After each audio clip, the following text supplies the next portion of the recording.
ওনারা এক্ষেত্রে 1000 টাকার নোট বোঝানোর জন্য বলেন আমার এক বান্ডিল জুব্বা লাগবে। উনি 500 টাকার নোটের জন্য বলেন আমার এক বান্ডিল পাঞ্জাবি লাগবে। এবং যদি 100 টাকা নোট হয় তাহলে ওনারা বলেন আমার এক বান্ডিল গেঞ্জি লাগবে। রোজিনা, শহীদ আর মরিয়মরা জাল টাকা বাজারজাতকরণের দ্বিতীয় থেকে পঞ্চম ধাপে কাজ করে। আর প্রথম ব্যক্তিটিকে আপনারা দেখেছেন বিরতির আগে, কিন্তু তার কর্মকাণ্ড দেখেননি। নাম তার সেলিম, জাল টাকার উৎপাদক।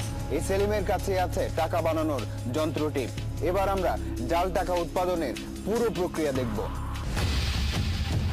রাজধানীর মুগদা এলাকা। রোজিনা, শহীদ, মরিয়মরা যে জাল টাকার কারিগরের কাছ থেকে টাকাগুলো সংগ্রহ করে সে এই এলাকাতেই থাকে। তার আস্তানার ঠিকানাও বেরিয়ে এসেছে অনুসন্ধানে।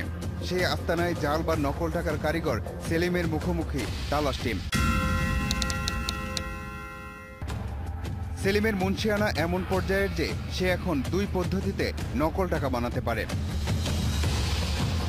সেলিমের ঘরের এই আলমারি জামা কাপড় রাখার জন্য হলেও তার চেয়েও মূল্যবান জিনিস আছে এর ভেতরে, সেটা টাকা তৈরির মেশিন।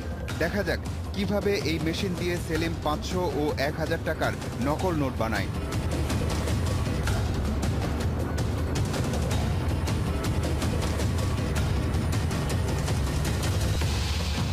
আরও একটি পদ্ধতি জানা আছে সেলিমের, সেটি সবাই শুনেছে কিন্তু দেখেনি কেউ। কাস্টিং এক ধরনের মানে যে কোনো কিছু দিলেই এটা পরিষ্কার হয়।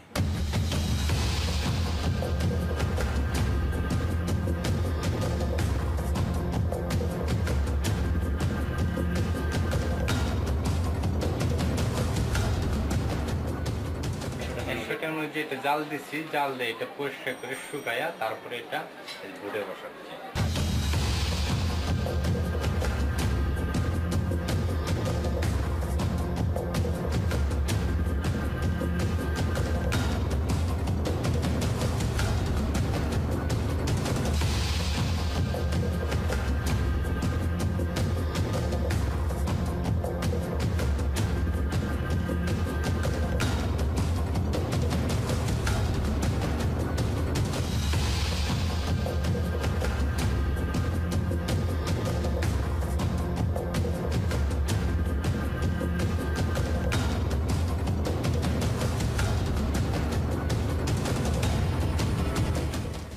ঈদের সময়টাতে নতুন টাকার চাহিদা থাকে আকাশচুম্বী।